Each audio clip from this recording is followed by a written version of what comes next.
I know you love earning travel rewards and cash back, and that's why you're going to love Rakuten. With Rakuten, you can earn cash back on everything you need to book your dream trip, hotels, flights, rental cars, experiences, and more, while still booking through your favorite travel sites. And don't worry, cash back can be earned on top of earning the credit card points and the hotel and airline loyalty points that matter most to you, depending on how you make your booking. Plus, with Rakuten, you can also earn cash back on groceries and other purchases like electronics, pet supplies, and more. And the best part, you can join today for free and start earning cash back on top of your travel rewards. Go to Rakuten.com or get the app. That's Rakuten, Rakuten. Rakuten, the most rewarding way to shop. This episode is brought to you by TaxAct. Don't do your taxes alone. Join TaxAct's National Admin Night.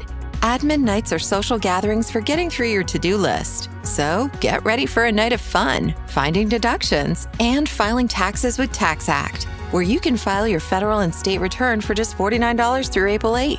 Let's get together and get them over with. Visit taxact.com/admin-night for details. We often give up this state of playfulness because we want to make everyone else happy instead of ourselves. And this way of being in the world can actually help us a lot and be more creative and figure out stuff. The trip taught me that I can't plan too long ahead. I have to play with whatever comes my way. That is today's guest, Ingrid Alm, sharing one of the many valuable lessons she shares in this conversation today about her trip starting from her doorstep in Oslo, Norway, all the way to the Nordkapp, which is 2,000 miles away. If you don't know what the Nordkapp is, it is the northernmost point in Europe that you can get to with a car. Basically, after that is the North Pole. And she did this trip with her husband, her dog, and her 4-year-old son, all human-powered, skiing, walking, cycling, rowing, and so on. And she shares a lot of the advice and lessons learned, not just on the trip itself and how to plan for something like this type of adventure, but also the genesis of it, how to make big changes in life. You know, travel and life here, it all goes together. It's travel, but it's life. And you're going to get plenty of takeaways in this conversation. And it's coming at you right now. So buckle up, strap in. Thanks for being here. And welcome to the Zero to Travel podcast, my friend.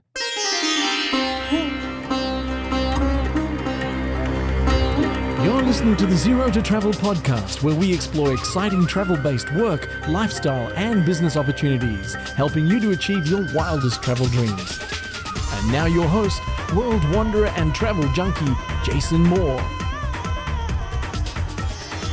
Hey, what's up? It's Jason here with ZeroToTravel.com. Welcome to the show. Thanks for hanging out, letting me bring a little travel into your ears today. This is the show to help you travel the world on your terms to fill your life with as much travel as you desire, no matter what your situation or experience. And filling your life with travel is really about filling your life with something you love to do. All of us here in this community, we love travel. That's one of the things. But, you know, whatever you love in life, you want to fill your life with it. And, you know, when it comes down to it, an adventure like we're talking about today that Ingrid took with her family, it is about changing your life in many ways, overcoming perhaps some limiting cultural constructs, something we talk about, overcoming perhaps unsupportive messaging you're getting from around you, going all in on something, and being playful with it. You heard her use the word playful in that clip at the top of the show. So much going on in this conversation, not just the adventure, but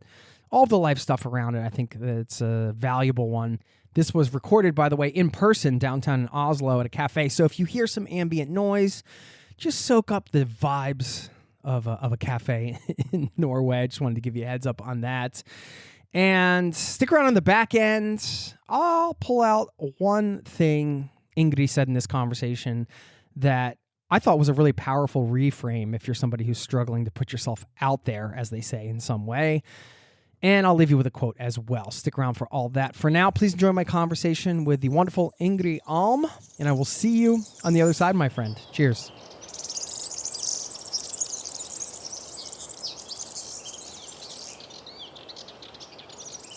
I don't want to miss any of your story, Ingrid. Oh, thank you. This is incredible. it's not every day I get to do an in-person chat with with an adventurer like yourself. So thanks for agreeing to do this. Thank you for reminding me. It's a huge honor. I should formally say, Ingrid Alm, welcome to the Zero to Travel podcast, my friend. That's how we welcome our guests. So thank you so much. I've got your book right in front of me, and I saw it in the travel store. You know, us travelers, we like to wander into travel stores and just like daydream. And that's the best part. Yeah, think about the things we're going to do maybe or get inspired. Yeah. It's in Norwegian, but I'll translate. You walked with your family on foot from... and various other modes of transport, which we'll talk about. Yeah. From Oslo to the Nordkapp with a 4-year-old and your dog. Yeah. And I'm like, this is somebody I need to talk to. Because at the time, actually, when I bought this, my son was 4. He's 5 now. Oh, cool. If he's listening now and it's later in life, like, Oscar, I love you. But you were like a maniac when you were 4. I'm like, how did you do a 2,000 plus kilometer adventure with a 4-year-old? I'm sure you get this question all the time, but we're going to get into it. So anyway, congratulations. Thank you. You said, we were sitting down or like, oh, I can't wait to ask you questions about this book. But you're like, oh yeah, now I'm like going all in on this author thing. And we just got back from this other trip that I'm writing about. So I'm like, okay, I know nothing about this other trip. I'm like, don't tell me. Let's hear it now. What did you do recently? We attempted to walk the PCT from north to south. You did? Yeah.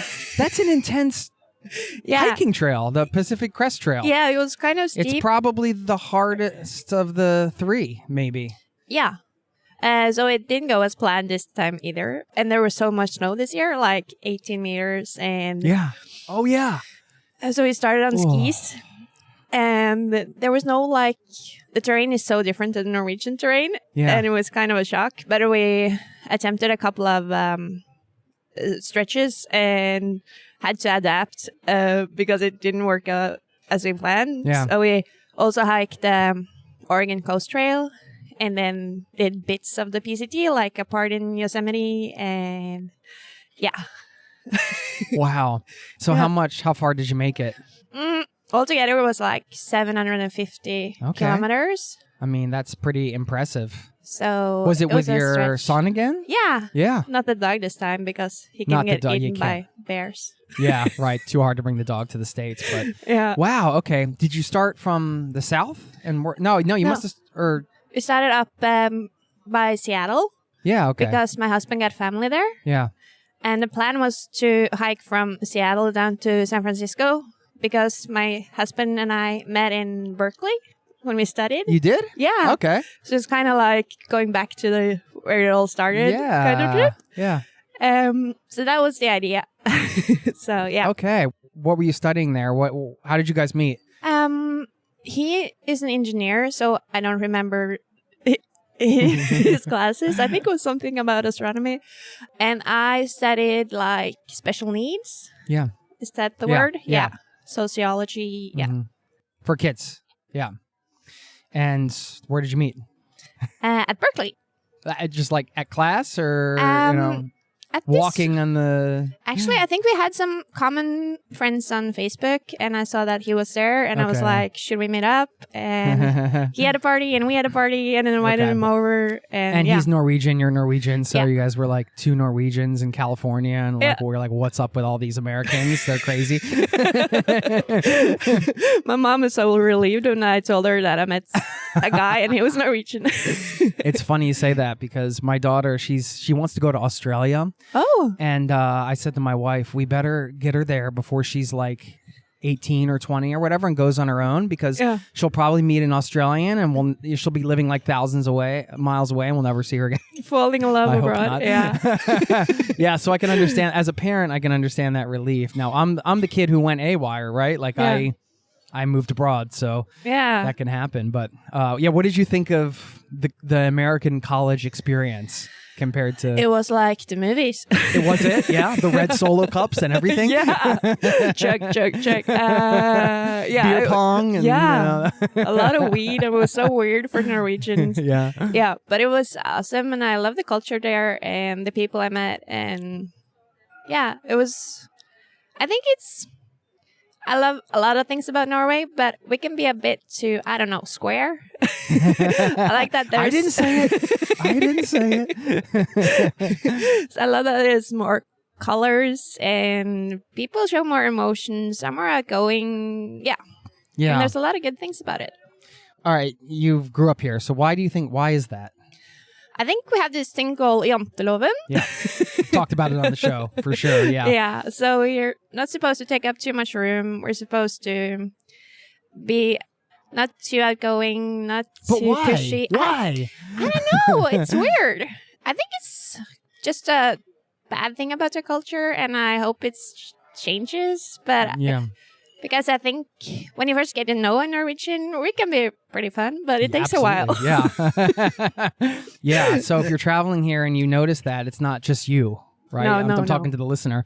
I wonder, as an American, raising 2 kids in Norway, how much this is the nature versus nurture, the eternal question, right? Like how much is the environment in the schools and society and things, and the Jantelova in this case or whatever, going to impact their attitude versus, modeling how we live, or, you guys are obviously inspiring your son by just living the way you do, going on these adventures and walking the walk, let's say, quite literally in this case. Yeah. Yeah, I don't know the answer to that question, There is value in a lot of these societal constructs, I think, right? Yeah. Like if you look at Jantelova, as you described it, like this idea you're not supposed to stand out too much and things like that. But then you see the Norwegian sports teams, how they can cooperate with each other and dominate in the winter sports. And I know it's because there's a lot of snow here and we're around winter, but I also think that maybe perhaps there's some element of that attitude, the kind of like, let's work together. Yeah. That I think helps. Yeah. I think you're onto something. And I think, the benefits is that we take care of each other and it's not that much of a competition, maybe. Yeah. The fellowship kind of makes you stand in, not out, but that's a good thing and a bad thing. I don't know. Yeah.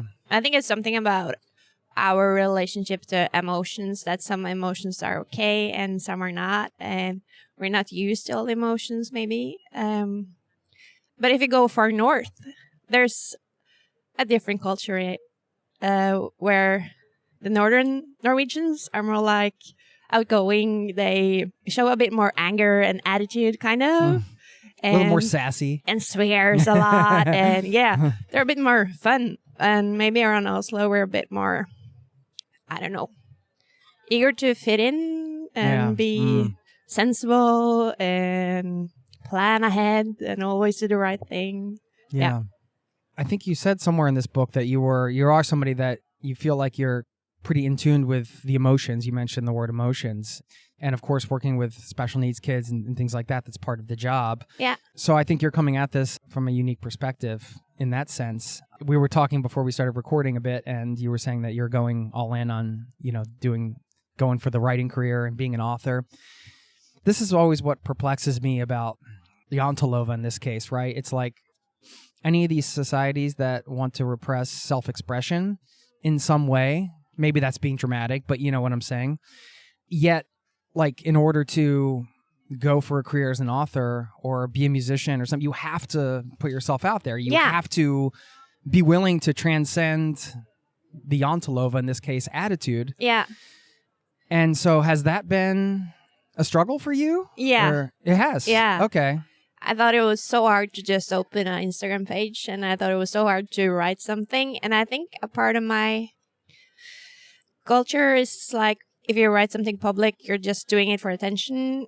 It's not from this playful point of view when you want to create and want to share something. And a friend of mine wrote something about not sharing your art is selfish.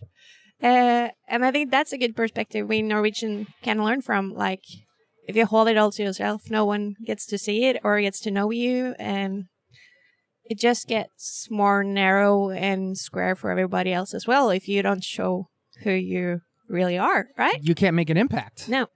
Right? Yeah. Like, this book made an impact on me when I saw it. I was like, that's cool. Really inspiring. This is really cool. And if you didn't do this and then put it out, somebody listening, they might not live, of course, in the Norwegian or Jantelova society, as you described it, but they might have their own inner circle that's the same way, right? Like they might be part of a family or a friend circle that it's not encouraged to like stand out or like, hey, we're, stop trying to be somebody and, this is who we are, or, we're poor, we're never going to be rich, or we're going to, whatever, insert whatever. Yeah, there's some rules there, right? Yeah. And if you stand out, you're kind of telling them that they're doing it wrong, but that's not the case, right? Right. You're just doing what you want to do and what feels right. Yeah. Did you just have to kind of be uncomfortable for a while until you got used to it? Yeah. Is that? Yeah. Yeah. I've been uncomfortable a lot the last years, but I think that's a good thing, and I think that's where I grow. And working with the psychologists and other professions that care about emotions, you kind of get, they dare you to do it, right? They encourage you to follow your true calling or whatever. Yeah. Yeah. Right. Yeah.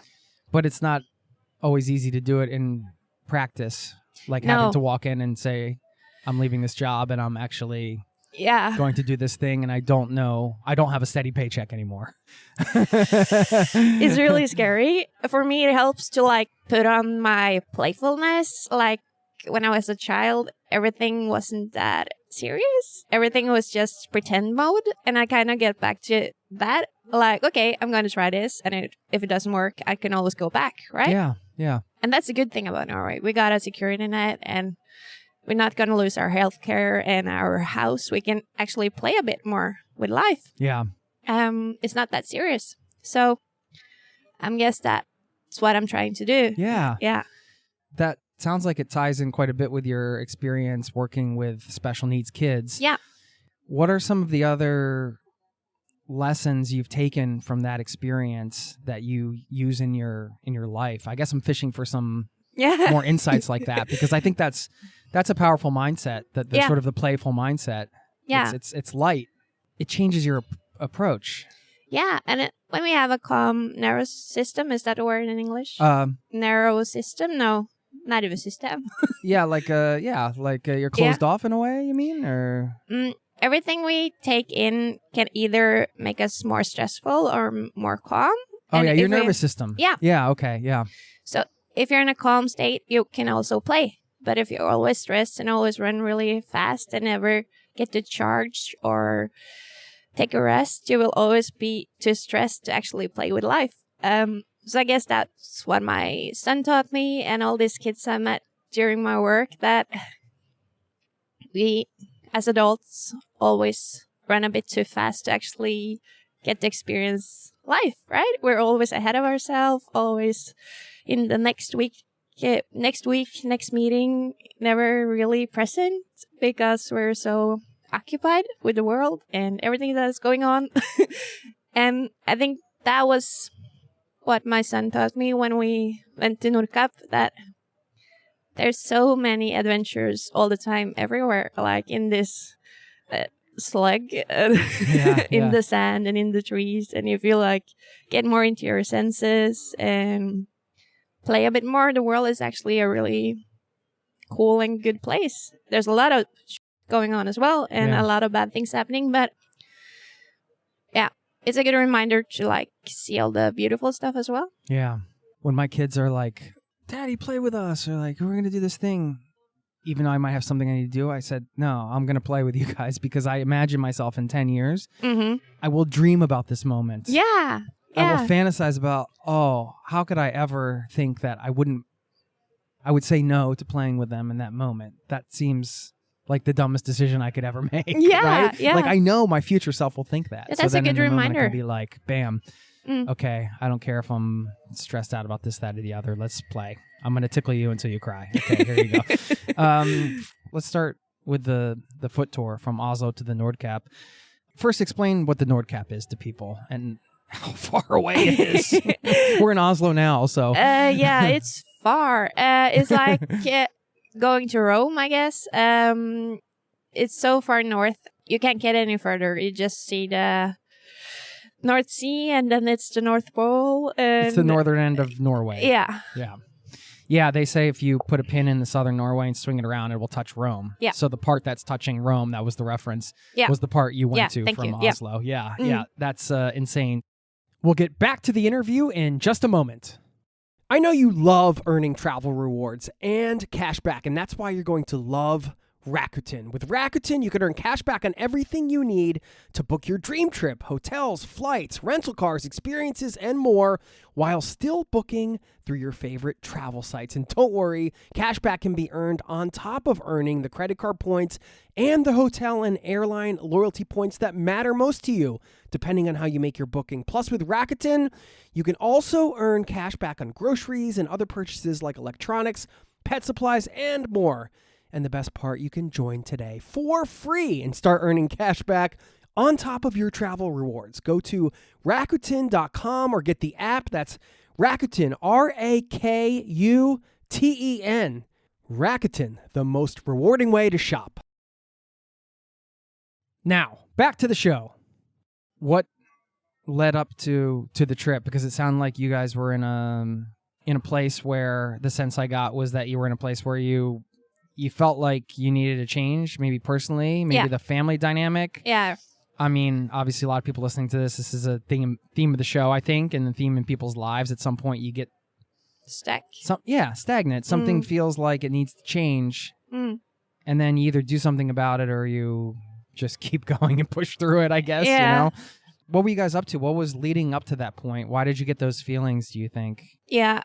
I said something about it, like everything was so fast, and so we were doing everything right, kind of, but on by societal standards, you mean? Yeah, everybody like else's air quotes, right? expectations. We were doing the right thing, getting a good job. At work, we were working really hard, getting better paychecks and running faster, and we got a kid, and we wanted to be the perfect dad and mom and the perfect parents, and we wanted to get a bigger house, and but every time I reached the next step, I didn't get any happier or more satisfied. I was just empty, kind of, because I was running so fast that I lost myself, and all the playfulness and the presence.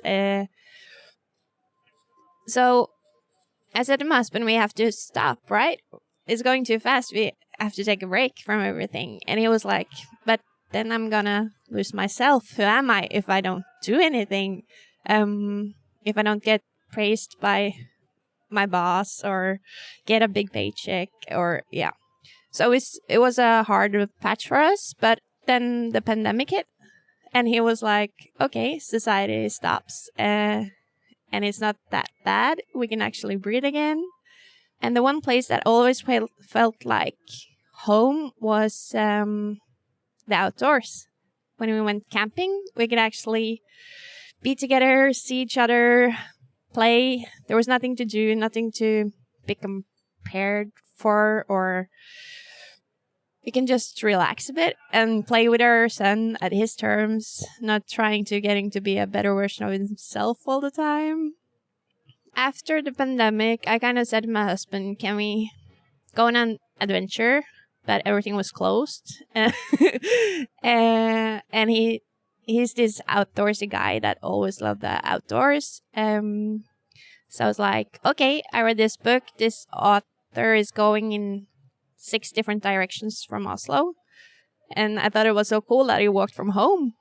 And I said to Ole, can we do that? Just start to walk and see how far we get. And he loved the idea. And then we started to ask our bosses if we can get a leave. Yeah. Yeah. Like a sabbatical or like a break kind of. Yeah. And they were fine with it. So we just made an appointment with them when we can get back. And they said, okay, come back at New Year's. And we were like, okay, let's do this. So,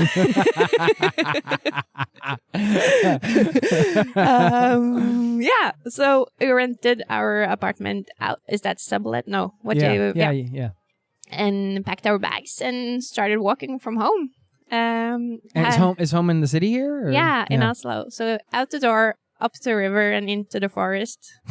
And we didn't stop. Until you went to the Nordkapp. November. But I mean, you had planned to go there, right? It wasn't like... We had a direction, and my husband said, we'll never reach Nordkapp. And I was like, yeah, we will. I love it. Yeah. How long did you plan? 1 year, maybe? Okay. From the dream to we actually went out the door. Okay. So we started dreaming when COVID hit, April 2020, and then we started to walk the 1st of March 2021. And that involved, I guess, figuring out the gear, mapping it out, kind of figuring out the seasons when you were going to, like, all of the logistics, essentially. Yeah. Yeah. I think if we had planned all of it, it would never happened. Yeah. So we kind of like broke it down to 1 week at a time. Right. Okay, we're just going to start. We've been to the forest outside Oslo before. We can do this. Yeah. We started home because then we have family around us that can help if we get stuck. And we did. Yeah. And then 1 week went okay. And then we just continued kind of. You rented out your apartment. So did you have a backup plan? Yeah, we were like, okay, we can always rent a cabin somewhere or borrow my parents' cabin and just chill if everybody hates this. Yeah, right. Because you have a 4-year-old with you. We should bring up again, which we're going to talk about. The idea of adventure right off your doorstep, I'm really attracted to that as well. Yeah. I think, of course, people listening might think, well, okay, you guys are in Norway and it sounds very exotic. But I do believe after talking to so many travelers and people that have walked around the world from their doorstep and walked back into the same door they left, awesome. Years later. I mean, the road outside of your house is the road to adventure if you want it to be. Yeah, like The Hobbit. It really is. Yeah. I just find that really inspiring. That was one of the big things that I got inspired by about your book, because I know you guys just left from home, and I just wanted to kind of rant on that for a second, because I think it's worth acknowledging that you don't have to save $50,000 and buy an around the world ticket and all of this stuff. Perhaps there are ways to kickstart like the adventure of a lifetime from home. And I mean, you guys see ski, cycle, rowboat, by foot, canoe, sup, stand-up paddle. I'm like, what's going on here? And 2,043 kilometers. So for a physical adventure like this, did you guys... I mean, did you train for it? Were you worried about the physicality of it? Or were you just kind of like, did you have a lot of experience? Are you endurance athletes? I mean, how did you, I'm just wondering for somebody listening that is intrigued by human-powered adventure, we can call this, what your advice would be on like preparing for something like this. Yeah, I think it's good to like feel safe enough in yourself and trust your own abilities. So I guess that's the main thing. So we went a lot outside and we tried this trip over 3 weeks, the summer of 2020, to see if we actually love being outside more than a week at a time. Oh, yeah. Okay. So you spent 3 weeks outside. Yeah. Yeah. Trying to walking on the same path or it was south. Okay. Yeah. Just something different. Yeah. Yeah. And we liked it, but we also experienced that we had a bit too much to carry. So we have to have breaks each week and not every third week. And that's also good for our kid, right? To get a break, do something else, go play in the local town and maybe buy some Legos and to mix it up a bit. Yeah. What a great test run. 3 weeks sounds like a really nice chunk of time to feel it out. Yeah. Kind of. Yeah. Yeah. It's not a weekend. It's not like 5 days. You're like past the point where like, all right, we're smelly, we're tired. Yeah. Should we keep going? So Mons, your son. Yeah. I mean, because of your background with special needs and psychology for children and all of that, I think this is an important place to start actually, because from like a sort of mental health standpoint, let's say, people might be thinking, if they're playing an adventure with their family or whatever, like, do I want to put my kid through this? It might be the first kind of thoughts, right? Like, no judgment. I'm just saying, like, some of the fears that might come up of like, is this something a 4-year-old should do? How physical is this going to be? Like, is it going to be good for them? All those questions that you would ask as a parent as you care about your child. I'm just looking for some advice for somebody else that might, be wanting to do an adventure with their children. Yeah, I think it's a good place to start. We want our kids to be happy and have a good time, right? But I think at least the Norwegian society is really focused on being happy and smiling all the time and always be comfortable. But that's not the case for being happy in the long run. Right. Like if kids are a bit cold or a bit sad or a bit angry, that's okay. That's not... And they're going to be on this kind of... Amen. I think the main thing is that we as a parent are with them in their emotions and make sense of them for them. It's not a wonder that you're scared right now or that you're cold or that you're angry. You're in the middle of nowhere and it's freezing and we're going to get you warm. We're going to stay in this together, right? And find solutions together. But my main concern is if a kid stop playing, for instance. Yeah. If it's... Because they don't have like a lekekamerat or like a playmate, we'd say. Yeah. And if during time you can see that he changes or she changes behavior, she's not like she used to be. But so I was like monitoring Mons all the time. Like, are you okay? Are you having a good time? And not a 4-year-old will have a bad time all the time. But like he was... who he used to be at home as well. As long as we did it on his terms, we mixed it up with all this different equipments to get to the Nordkapp, and we also had a lot of breaks. And we also, my husband's plan and my plan was to walk along the Swedish border because that's the shortest route. But Mons wanted to fish by the sea. Oh, that's great. So it was like, So that's why you went on the West Coast? Yeah. Like the entire other coast? Yeah. That's awesome. But yeah, obviously we made it all the way because we are a team, right? Yeah. And I think that what the outdoors can show us that we're not, and it's not the parents against the kid. We're in this together and we have to make it work together, and we can be mad together, cold together, sad together, scared together, and we will find a way out of it. Yeah. What did you do in the moments when you were scared, when you were worried, like, oh my gosh, this feels unsafe? Or and there must have been some times where, maybe... Many times. The good thing is that Ole and I get triggered by different stuff. Okay. Yeah. Okay. So you balance each other out. Yeah. Yeah. So one of us is usually irrational when the other is not. You have to be. Yeah. Yeah. One of us has to be a... So can you share like a story? Yeah. That illustrates that? I'm scared of avalanches and mock socks. Muskox. Got it. Okay. Got running it. into one of them. Mock Yes. socks. So I was scared of running into mock socks all the time. Yeah. Okay.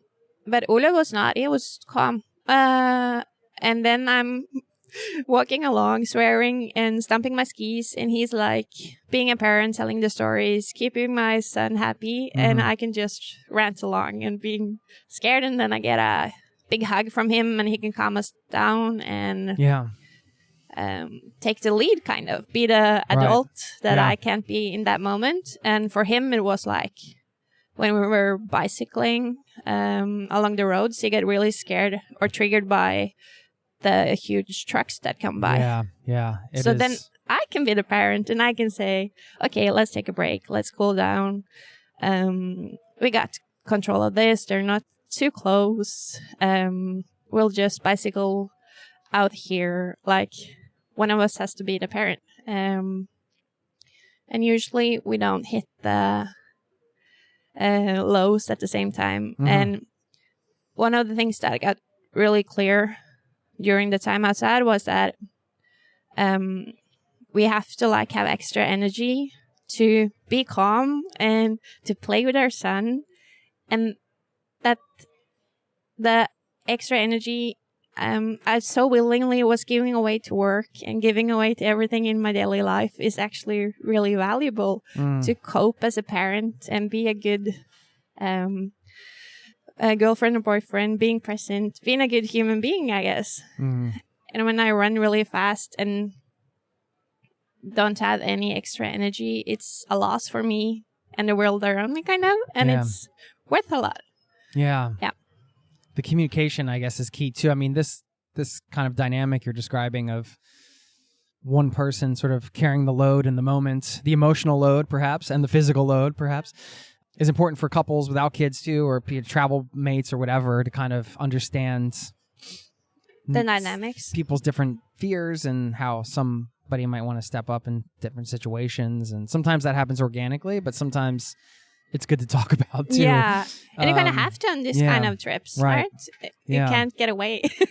And we see each other all the time. And I thought always that I was the emotional one and Ole always was calm, but he's not. It just looks like it. Oh, yeah. Okay. Yeah. Right. He's this like sturdy Norwegian Viking type. But inside he's like boiling, or he can be really shaky, but I have to look for the small things. And this trip kind of made me realize that he has the same needs as I do. And he also needs support and a big hug to calm himself down, and a break sometimes. And that's beautiful for your relationship to be able to embrace those sides, and for him to feel comfortable showing them, and all around it sounds like really positive.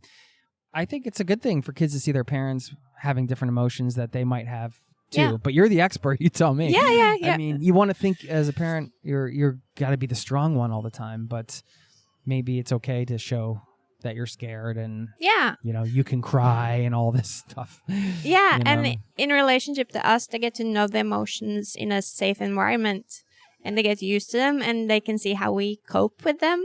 Like, now I need a break, now I need to have a hug from dad, now I need to just lie down for a bit, I'm exhausted and scared. It's not dangerous, I'm just scared because I'm tired. And translate what happens to him so he doesn't get uncomfortable or What did you do on a day when, as I think about when we come back from the city and my son doesn't want to walk up the hill to home, and then I have to carry him for a little bit, and I'm just like, okay, that times 2,043 kilometers? What do you do? We got different tactics. The one is to carry him, but we can't do that all the time, right? So sometimes that I think actually works a lot of times is to just go with it. Go with the exhaustment, or like exhaustion, and go with the anger, or go with the whatever he's in, like emotionally, like play along. Okay, it's really bad right now. Let's just lie down, and then we can lie down for 2 minutes, and he gets validated for his experience, and then we can move on from there instead of trying to dragging along all the time. But sometimes it helps to put on a bit more playfulness. It can be boring, right? So be more playful and try to figure out how can this stretch become more fun? What can we look for? What can we talk about? Which stories can we tell? Could we play hide and seek on this path, or red and green light? Have you heard about that one? Yeah. And like, I don't know, find your inner kid to motivate your own kid, kind of. I was just talking about this yesterday. It can be difficult to understand what the value of a trip is going to be before you take it, because you can easily see the things you're giving up, right? Like we're giving up our comfortable apartment. We're giving up, we're not going to be getting paid as much, or we're not going to make any money at all because we're quitting our jobs or whatever. But you can't really see the benefits of a trip until you get onto the other side. And I'm just curious, in your case, if you could just describe, so, this is of course your personal experience, but I think it's a good way to kind of share how a trip can impact somebody. You guys went from kind of living this life where you felt like things were too fast and it was, you weren't present and all this stuff, to making this decision. And so who you were, if you can think back and get in your shoes from the time you were, like maybe the day before you left or around that time period, to say, a couple weeks after the trip, what changed? If I imagine things changed, I can say if anything at all, but with you personally and with the family dynamic and your son, everybody. Yeah. For me, I think I trust myself more and the world more, and I feel more safe because I'm not that stressed all the time.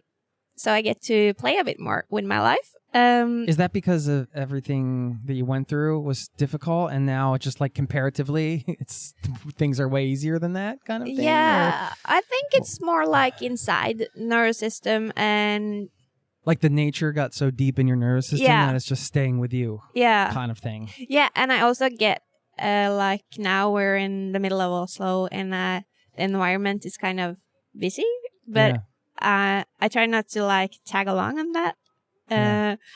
And try to like realize when I'm getting stressed and not, and try to find back to that calmness that I found in nature, let's take one day at a time. We can't plan anything too far ahead anyways. The weather can change. We'll never know. The experience is in your bones. It's not over. No. It's in your, it's in you. It's in my system. You carry it with you, And I think it's the same for me and my husband. We kind of see our life in a different perspective, kind of, from why are we doing this and why is this important, and shouldn't we focus more on this that actually makes us happy instead of running so fast all the time? Mm-hmm. Can we say no more to things that doesn't make us happy, or do we become selfish then, or like we be around people that are inspiring and good for us instead of trying to get everybody's appreciation all the time? Yeah, right. And I think for my son, he got this confidence that's pretty awesome. At least when he struggles a bit at school or something, he's like, I walked all the way to Nordkapp. Yeah, I mean, talk about bragging rights for life. So it's like, yeah, it's in him. And he have a really compassionate... That's great. Yeah. Compassionate view on nature. We went with his class on this camping trip, and he was like, don't burn anything, don't do that with the plants, they're alive. So it's like he knows that everything around him has a value. Yeah, right. The trees are alive. We can touch them, we can it's not just a thing. Yeah. You have in the book the list of gear and all that stuff. We don't have to get too deep into the logistics, but I mean, you were traveling through all kinds of weather. I mean, you heard skiing, by foot, cycling. Yeah. Was that a challenge from perspective of what you need to bring? Yeah. You just kind of, you need to bring what you need to bring, right? You just have to get used to carrying it in some way. Yeah. Did you carry it all on your backs, and then did you ship stuff ahead to? It was a little bit of both. Okay. Some of the gear we had all the time, but some of it we sent back with the mail, and other things we got our parents to come visit and play with us for a couple of times, and they went along on some of the stretches. What did they say? Were they like, well, you guys, what? You're really doing this? Are you crazy? And then probably halfway through, they're like, this is awesome. I mean, what was it? Was that kind of, did I nail it? Pretty much, yeah. My dad was like, oh, you're never going to survive more than 3 months. You're going to turn around. Yay, thanks, Dad. Thanks, Dad. Just the vote of confidence you want from your parents. Yeah. But yeah, my mom is really cheerful, and so was my parents-in-law. That were, I think it was kind of my father-in-law's dream to do something like this when I was younger. Wow. And he kind of was a bit worried because of work and stuff, and what about money and all that. Yeah. But he also was rooting for us. So, yeah. That's nice. We'll get back to the interview in just a moment. Now, back to the show. The title. Can you talk about the story? Because it seems like it ties in with a big moment in your life in some ways. Yeah. The title, you can pronounce it better than I can, so why don't you tell them the title of this book in Norwegian and what it means to you? Yeah, it's Tyri Troll. So it's Tyri is old pine trees in Norway. Yeah. And when they get old, they get really gray. And if you find some of it, you can smell it. It's such a good smell. And one of the first times I was outdoors with Ole, he was like showing me this weird stick, and I was like, okay, whatever. I don't care about nature. And he was like, smell it. And it kind of woken up my senses somehow. Like, oh, okay, this can also be an outdoors experience. You don't have to run fast or get to the top all the time, or taking a selfie of you on the mountain to brag about. You can actually be present with your senses in nature. And I think that's the main thing he learned from his parents, that being outdoors is being present and being adventurous and being grounded somehow. And troll, so it's Tiri, troll. Troll. Yeah, that's a English word as well. So troll is, you know it. It's from the Norwegian fairy tales, and it's about, for me, is a being outsider somehow from society, a little bit messy with your hair everywhere, and not too clean, and somehow nature's taking us back. We're not just suited up, and it's okay to be a bit dirty and right. Yeah, it's stripping off the uniform of our daily societal uniform, I guess, or some ways. I don't know. Well, I mean, the connection with nature and Norwegians is a strong one. Yeah, it is. That's because you guys grow up being taught these values, I think, and getting out a lot. Yeah. Right? That's the one thing where we actually can be ourselves and take up space, I guess. Yeah. And you can show emotions out there, and you can be mad, and you can swear, and you can be yourself. But in society, we meet janteloven, and we have to get into the fold and take on the suit. In one part of the book, it was you were saying when you had this moment where you smelled the Tiri, and I think at that point you said the last time you slept under the stars, and this was maybe later in that trip or whatever, it was when you were 14 on the trampoline or something. Yeah. And then you got kind of reintroduced to being in the outdoors by your husband in some ways, and you guys bond with that. Yeah. Sounds like. Yeah. That's lovely. Yeah. How do you get through these dark winter months? Get outside? And look for glimmers, I guess.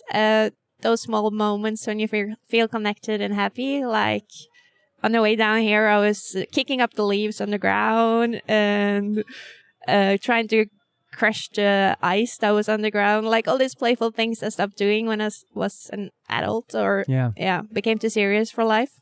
I tried to find back to these small moments of connected happiness, kind of. It sounds like that is the place you go when you start feeling disconnected. I'm not just nature, but playfulness. That's like a theme that keeps coming up. It sounds like that. Yeah. You go back to that if you feel like you need to get light again. Yeah.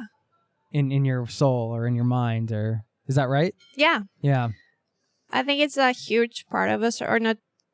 I think, but also it's in the psychological literature that we often give up this state of playfulness because we want to make everyone else happy instead of ourselves. And this way of being in the world can actually help us a lot and be more creative and figure out stuff. And the trip taught me that I can't plan too long ahead. I have to play with whatever comes my way, kind of. Yeah, it was beautiful too to hear you describe that before and after that we talked about and kind of how you were feeling afterwards. And that is what it's all about, right? Like a trip that you can take that's meaningful to you, that can stay in your bones for your life. Yeah. That's huge. Yeah, it is. That's massive. On the creative side, did you plan on writing a book did you know you were going to? No. It was a dream, kind of. Yeah. And someone reached out to me on Instagram and was looking for some pictures to another book. And I was like, hey, I'm doing this trip. Should we write a book about it? And he was like, okay. Sounds like a very Norwegian business deal. Okay, sure. Yeah, I guess. Did you get an advance or anything? Or no? When I signed the contract and had written it and sent him the draft, I got an advance. Okay. Yeah. Okay. Yeah. I mean, what a gift that you have for your family. I mean, even if nobody bought the book, which isn't true because I bought this book and I know other people have. But I mean, you have this Yeah. for your family. Yeah. So it's meaningful to write so for cool. me. Yeah. And my son actually asked me yesterday if we can read it before he goes to bed. So that's cool. He wants Wow. to remember and go back. That makes me tear up. And I love in the back that you have some of his drawings, which is great. Out of the modes of transportation, I was going to ask you, what did you like about the different modes of transportation? I mean, and I'm just curious because people that are listening, they might be considering, the mode of transportation you choose to go on an adventure, whether it's 20 miles from your home or 2,000. Yeah. It impacts the experience. Yeah. That you have, and I'm just wondering what that experience on these different modes of transportation was like for you. What you enjoyed about them, disliked about some of them. Yeah. We started out on skis because it was winter in Norway, and you're Norwegian. Yeah, we headed up in the mountains, so that was good. Everybody can ski like a world-class skier here. I'm mostly a snowboarder, so I'm not that good, but one step at a time. The good thing about skis and this sled we have is that our kid can sit in it and take breaks. Yeah, you're pulling the sled and the gear with him in it. Yeah. Right. So that's good, and also it was an amazing experience walking on snow and see all the tracks from the animals, and yeah, it's a quiet, beautiful world out there when it's all white and shiny. And then we bicycled for a bit along the coast. I think that's maybe for me the less better or not as good. Because of all the traffic and noise, and you don't get that calmness. I think it's a bit too fast to get present, kind of. Yeah. But it was fun to mix it up, and our son can bicycle for a bit with his own bike, and then he could sit in the back on this trolley. So it was good to mix it up. But the uphill was really hard. It's going fast. On wheels, but then you have to drag all this luggage up the steep hills on the Norwegian coast. It was pretty heavy. And then it was the stand-up paddleboard. Yeah, that one threw me for a loop. I wasn't expecting that. Did you have wetsuits on? Or? Yeah. Yeah, okay. It's pretty cold. Yeah, because if you fall in, you're going to be in serious trouble if you don't. Yeah. I mean, it was during summertime in Norway, but it's even not... still. Yeah. It's like 12 Celsius max in the water. So wetsuits, and we also called the local fishermen and was like, hey, can you follow us over this patch where it's a bit too hard and too open seas? And they got us over. And some days it was too windy to paddle. And then what do you do? Just hang out at camp? Yeah. So the weather kind of made us take breaks, and it was good. And I think that was our son's favorite part because he can lie on his stomach and look down in the water. And the water on the Norwegian coast is so beautiful. I thought I had to go to Mexico or Brazil or something to experience that. It's colder, but it's really beautiful. I can see all these sea animals and otters and seals. And the midnight sun was such a great experience. Yeah. So I think the stand-up paddleboard, it's not efficient, but it's playful and present and calm. Yeah, it was fun. Do you feel more connected to your country? Yeah. I really do. Yeah, okay. Yeah, I haven't seen a lot of it. I was more excited about the great I wanted to go abroad and see all these different countries. I wasn't that interested in Norway. It's pretty common to be more looking outward as a traveler, right? You want to explore the world, but yeah. So it was because you did choose to stay here, I guess that was partly because pandemic. My plan was to go to South America, but we couldn't do that because of COVID. Yeah. So I'm really happy that we actually had to explore our own backyard. Yeah. And what's your takeaway? How would you describe Norway to somebody listening?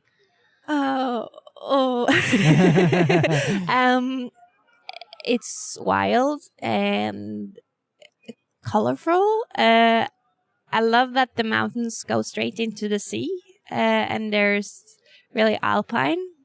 And I love the lights, especially when we shift into the dark season up north.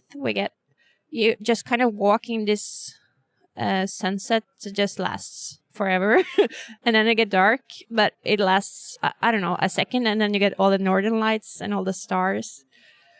So it's like nature has this performance all the time. It's so cool. Showing off. Yeah. The people, did you find that it's your relationship with your fellow country folk changed? Were you able to connect on a deeper level because you were... Yeah. Do you think that was because you were doing something so outrageous that people just had to open up? Or were you just in a traveler's mindset? Was it a mindset thing on your end, or maybe a combination of both? Yeah, maybe both. I think as we've been talking about, Norwegians are more open when they're outdoors. Yeah. If you meet them in the forest, they're like, hello, do you want yeah, bite of chocolate? That's when they say hi to you. Yeah. Not at the mall. No, and not the bus or anything. But yeah, out there, they're outgoing and they're curious. And I think also in northern Norway, they have more hospitality and they're more concerned about each other. They're not that busy. Kind of checking in on you, like, you guys okay? Yeah. Need anything? Did anybody take you in for a meal or yeah, anything all like the that? time. All the time, really? Yeah. That sounds, that's great to hear because, as you were describing Norwegians earlier, I don't think people would think that. No, I think it's the benefit of walking slow or traveling slow that you actually get to meet people. You're not just driving past or by them. And they get curious because you go with this backpack and all this gear. And they invite you in and they ask you if you want to borrow their cabin. We got to borrow a car to go to the mall. Like, wow. They were that's awesome. Beautiful. Yeah. People are awesome, huh? Yeah, they are. Yeah. Everywhere. This kind of trip that you've taken, like, there's so much, it's compelling to other people, first of all, because you're passing through an area where they're living their daily life. Yeah. And you have this story, and there's a lot of energy to a trip like this that radiates, I think, where, you're not, people know you're not a threat. Like, you're just walking through and then you tell them you're on this adventure and then they want to help. They want to support it. Yeah. And I don't know. I'm just noting that because for anybody that's considering their version of this, it carries a lot of positive energy with it and opens a lot of things up. I feel when you have some kind of mission like this where you're living in the present moment, but you have a greater kind of story that you're pursuing, a greater quest, let's say. Yeah. It's powerful. Yeah. It's a powerful connecting tool. Yeah, it really is. And I think it was the same in the US and in Scotland last summer. When you just walk along, people get curious and they want to talk to you. Wait, and they what want to happened help. in Scotland? We crossed the Isle of Skye. You did? Okay. Yeah. By foot. How long does that take? A couple of weeks. Okay. 1 week, 2 weeks. Yeah. Yeah, because you can wild camp there, so you just camp wherever kind of thing? Yeah, it's the same as Norway. You can wild camp anywhere as long as you're off private ground. Right. And we settled on this beach, and this Scottish guy came over to us and was like, "What are you doing here? Where are you coming from?" He was a bit skeptical. He thought we were like going to take his favorite beach. And then he figured out that we were walking and was like, "Whoa, that's awesome." And he ran up to his house and grabbed beers and nectarines and oranges and gave it to us. And he was so friendly. Yeah. So you're having these experiences around the world now. Yeah. Yeah. When I think about going back to the PCT, the Pacific Crest Trail in America, and comparing it to this, I know there's a lot of culture around the long distance trails in America, and it's different. Of course, every culture is different. I'm wondering how, outside of the nature, which you saw, that's totally different. How did you find culturally the differences doing these types of adventures in different countries? You know what I mean? Like, you're familiar with their home culture, so there's a familiarity, but did you see some dramatic differences? Or was it just the difference in sort of people? But yeah. I think the main thing is that there's more connecting us than separating us, and it's easier to see when you travel solo and are out in nature and get to talk to people. They're really friendly, even if you don't have the same political views or you're in so many ways so different. You're also very alike. And in the US also, people helped us and gave us beers and sodas and wanted to talk to us. And they were so concerned about how everyone else was treating us. Are you okay? Have everyone been nice to you? Yeah. Our country folk better be, representing us well. Well, it's funny because I do say that too when people go to America. I'm like, was everybody nice? Were they good? Yeah. They better have been good to you. Yeah. You wanna show people a good time in a way, even though they're walking across an entire stretch of your country or whatever. You still want them to have a good experience. Yeah. We got all these agates. Yeah. Have you heard about that? No. This jewel you find in the sand along the Oregon and California coast. Oh, yeah. Okay. They were like sitting on the beach looking for these agates, and they were giving us all these really nice stones. Wow. And this random guy came over and gave me a couple of earrings to remember the Oregon coast. Like, okay, wow. thank you. That's I so love cool. you. Yeah. Wow. Yeah. So what's next? What are you guys thinking? We kind of have this philosophy that our kid get to settle a bit before we're dragging out again. Okay, so I guess the next year will be mostly local, maybe a summer holiday up north again. I miss the north of Norway. And then we're planning or dreaming about taking a new adventure in 2025, maybe. Any ideas where that might be? I don't know. Greenland? Iceland? Okay. Yeah. Finland, maybe. Keeping it cold. Yeah. We're not that good with heat. Yeah. We get thirsty and sweaty all the time. Congratulations on pursuing on the book and all these adventures and everything, but also just on pursuing your passion for writing and becoming essentially an adventure travel writer like we were talking about today. So, and I just wanted to point out for anybody listening, I just find it inspiring when people like they want to do a thing, and then like to do the thing, you actually have to just do the thing. Yeah. Right? Like you just actually you weren't an adventure travel writer before, but you planned an adventure, you went on an adventure, and you wrote about it. Yeah. Now you're an adventure travel writer. I mean, that's kind of like, it sounds simplistic, but at the same time, I find it inspiring because you can be like, oh, okay, like I could do X, Y, or Z version of that too. You just have to go do the thing. Do it. And be it. Yeah. Right? Yeah. And I feel like there is always a level of like kind of fake it till you make. I'm sure you're not, feeling confident about this all the time in a way like everybody not at else. all. But that's I'm bringing that up because I think it's reassuring. Yeah. I mean, I've been doing this podcast for a long time now, and still I'm like, is this going well? I mean, there's always something. Yeah. Yeah. What would be your advice for anybody listening that is considering a change in life, and it may involve travel, I'm guessing, if somebody's listening? Yeah. I think from our experience, it's a good thing to just set a date and say it out loud, that dream. Yeah. If you say it out loud and you have a date, you kind of commit it to yourself, and then the dream becomes a plan really quick. And maybe don't work out all the details, just the main lines, and then you'll figure it along the way. Be open. People will help you. The world is a safe and good place, mostly. Yeah. Yeah. I think that's my main take. Just say it out loud and commit. Great practical advice, and it works, apparently. And I think after this, I'm going to have to pick your brain a little bit on some of these adventures you took in Norway, just so I can, maybe I need to set a date for my own. Yay! Yeah. Yeah. What are you planning on? What are you dreaming about? Oh, I've got so many things I want to do. I am in the fortunate yet unfortunate position of hearing about all of these adventures from all these people and wanting to do all of them. And, you just get like shiny object syndrome. Like, well, maybe I'll do this. I'm like, no, actually, I should just pick one now. Can you give me one as well? Yeah, I have one. Yeah. We can talk about that. I heard about recently. from a recent guest. It's a biking trip Ooh. in down the Danube, and it's all flat for 200 miles to Vienna.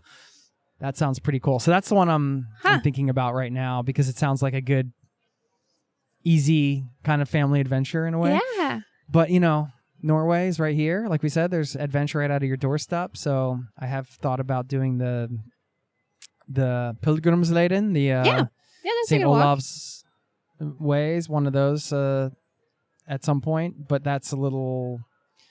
Yeah, I don't know. So many things. You know, I really just need to pick one and get out there. Yeah. So you're inspiring me. There were 3 weeks test. I think that's a good, like if we spend like a good 2 or 3 weeks doing a thing, I think it will be really great for the family. And I think it will be really fulfilling from an adventure kind of, like I'm craving, got that feeling now.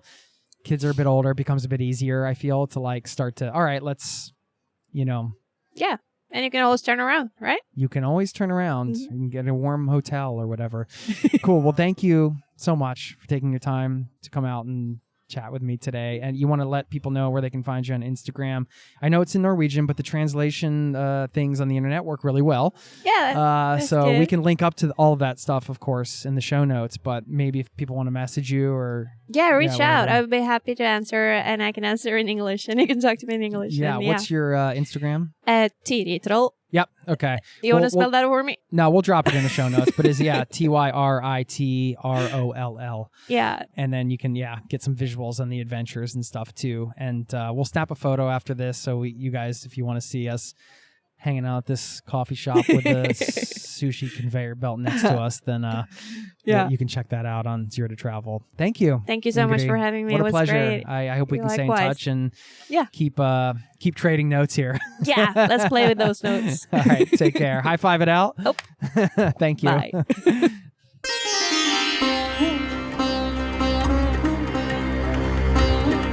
There you have it. Massive thanks to Ingrid for taking the time out of her day to meet up in person. Always such a pleasure to bring a conversation like this to you. And I'm telling you, as soon as I found her book, I was just so inspired by the journey. Knew I had to chat with her, and I'm glad she took the time to set it up. And I'm just wondering how this is hitting you. If any of the sort of overarching themes and messages you heard today, just around making big changes in life and things like that, how it ties in with travel. I'm not sure where it's at with you right now, but I would love to hear from you. I always invite listeners to get in touch because this is, after all, a community-powered show. So if you haven't gotten in touch, leave me a message, drop me a line, jason@zerototravel.com. Let me know how you're doing. You can always suggest a guest or a topic you want me to cover. This is a two-way conversation after all. And you can sign up for the newsletter if you haven't done that. It's free, zerototravel.com/newsletter. Let me share a couple things before I let you go. I'm going to leave you with a quote, of course. And this powerful reframing the way you're thinking about something. I said this at the top. If you're struggling to put yourself out there in some way, whether it's, business you want to start, you want to start a podcast like this or whatever it is. Ingrid mentioned it, and I always lean on this, and I leaned on this quite a bit in the beginning when I started my podcast, because you can, I don't know if you can, but I can get self-conscious about putting your ideas and your thoughts and yourself out there, basically. But she said this in the interview, and I thought this was a powerful reminder and a powerful reframe for anybody that's struggling with something like this, is just that idea that, quote, not sharing your art is selfish. Somebody told her that. Not sharing your art is selfish. And when I say your art, it doesn't have to be a painting. You can talk about your business as an art, or your life as an art, however you want to interpret that. But if you have a perspective and you're expressing it through some medium, sharing it means others can benefit from that as well. You can make an impact. And, saying it's selfish to not share it is maybe a little bit extreme, but that's why I wanted to pull that one out. I write songs and I keep them to myself, and I'm not sharing them, and I'm okay with that. I'm working on my craft secretly, that's my thing. I don't share everything I do.